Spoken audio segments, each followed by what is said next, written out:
Entire IPL హిస్టరీలో 27 crores పెట్టి ఒక ప్లేయర్ని కొన్నారు. ఆ ప్లేయర్ ఎవరో కాదు, రిషబ్ పంత్. సో రిషబ్ పంత్ని లక్నో సూపర్ జైంట్స్ అయితే 27 crores పెట్టి కొన్నది.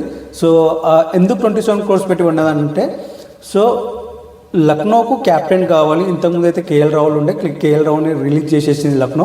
సో లక్నోకి ఇప్పుడు ఒక మంచి పర్ఫెక్ట్ క్యాప్టెన్ కావాలి, వికెట్ కీపర్ కావాలి. సో రిషబ్ పంత్ని 27 crores పెట్టి లక్నో సూపర్ జైంట్స్ అయితే కొనుక్కుంది.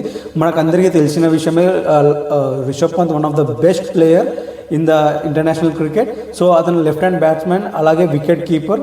సో ఒక మంచి ప్లేయర్ని అయితే లక్నో సూపర్ జైంట్స్ 27 crores పెట్టుకున్నది. సో ఇదైతే ఐపీఎల్లో అయితే పెద్ద history. So second highest bid వచ్చేసి శ్రేయస్ అయ్యర్కి జరిగింది. 26.75 crores పంజాబ్ కింగ్స్ అయితే కొనుక్కుంది. So Shreyas Iyer 3 format player అని చెప్పుకోవచ్చు. సో టెస్ట్ క్రికెట్ ఆడతాడు, వన్డే ఆడతాడు, T20 ఎక్సలెంట్గా ఆడతాడు. సో లాస్ట్ ఇయర్ కోల్కతాకి క్యాప్టెన్గా వహించి వాళ్ళకు కప్పుగా గెలిపించాడు.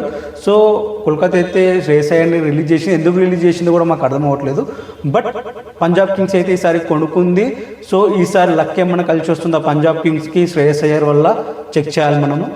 థర్డ్ హైయెస్ట్ బిడ్ వచ్చేసి వెంకటేష్ అయ్యర్కు జరిగింది. సో 23.75 crores కోల్కతా మళ్ళీ వెంకటేష్ అయ్యర్ని అయితే మళ్ళీ తీసుకుంది.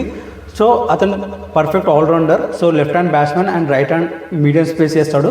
సో వెంకటేష్ అయ్యర్ అకౌంట్లో 1 century ఉంది ఐపీఎల్ 2023లో అగైనెస్ట్ ముంబై మీద సెంచరీ కూడా స్కోర్ చేశాడు. సో నాకేమనిపించిందంటే వెంకటేష్ అయ్యర్కి 23.75 crores ఎక్కువ అనిపించింది నాకు. సో 14 to 18 crores మధ్యలో అయితే ఓకే అనిపించింది. సో మీ ఒపీనియన్ ఏందో కామెంట్ బాక్స్లో కామెంట్ చేయండి.